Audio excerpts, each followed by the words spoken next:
lots of people say that they don't want to have sex that doesn't happen naturally.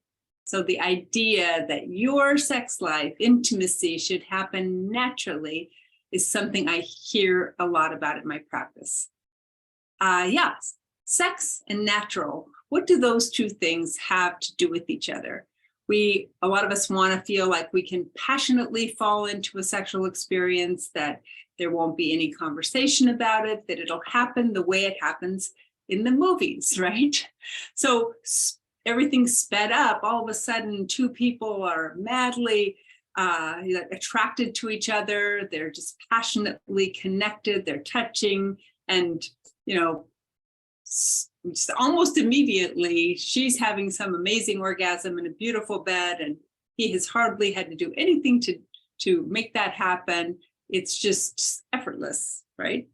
I was listening to Vanessa Marin and Xander talk about this in a podcast episode that they had about how the idea of natural sex, or basically mindless sex, is so popular for some of us, right? We want to feel like we don't ever have to say anything. We should just kind of like fall into sex together without any effort, without any awkwardness. The idea is that that's not going to be awkward if somehow we just have this mindless sex that doesn't include any conversation.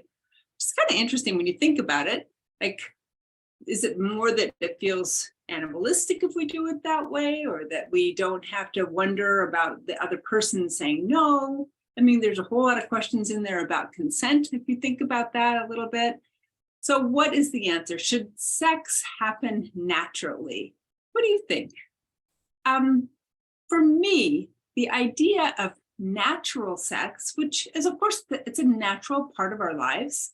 Our sexual lives are natural, but we still have to put some time and effort into them. Just like eating is natural, but you're going to have to think about it a little bit, what you're going to have for dinner. You're going to go to the market, you're going to get something, you're going to prepare it, or you're going to, at minimum, you're going to order something from takeout. You're going to get, contact your favorite takeout restaurant or place. You're going to, get on Uber Eats and have somebody bring you something to your house. You're not just going to be somehow eating without some degree of planning and thinking, right? Same thing with sex. So there are three things that I suggest when it comes to this question about should sex happen naturally. And it's a bigger conversation, one of the conversations I often have in my practice. So one of the things, think about it.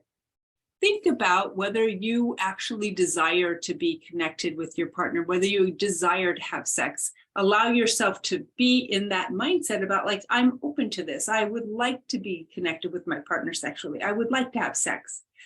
Think about it. Create some plans for it, right? Create a beautiful environment, maybe. It's interesting how in the movies, right, or TV or Netflix, whatever it is, wherever it is that you're consuming these amazing sex scenes, there's always a gorgeous bed, the linens are fantastic, the lighting is beautiful. There's never, some kind of problematic situation in the bedroom. It's fantastic, it's beautiful, it's lovely, looks like hotel sex, right? So I want you to think about it and then plan for it. Create something that's going to feel good for you. Maybe that means, sex in the minivan, I don't know, but plan for it, create space for it, and then talk about it with your person. If you want to be sexual with them, you want to have sex, you might want to send them a message by text message. You might want to call them, leave them a little voicemail. You might want to just tell them that you want to be together. Think about it, plan for it, talk about it. You're not in the movies. You're going to have to have some connection to yourself around it. And that's okay. That's actually amazing. So yeah, should sex happen naturally? It is a natural thing, but you're going to have to do some, adulting around it too. Talk to you next week.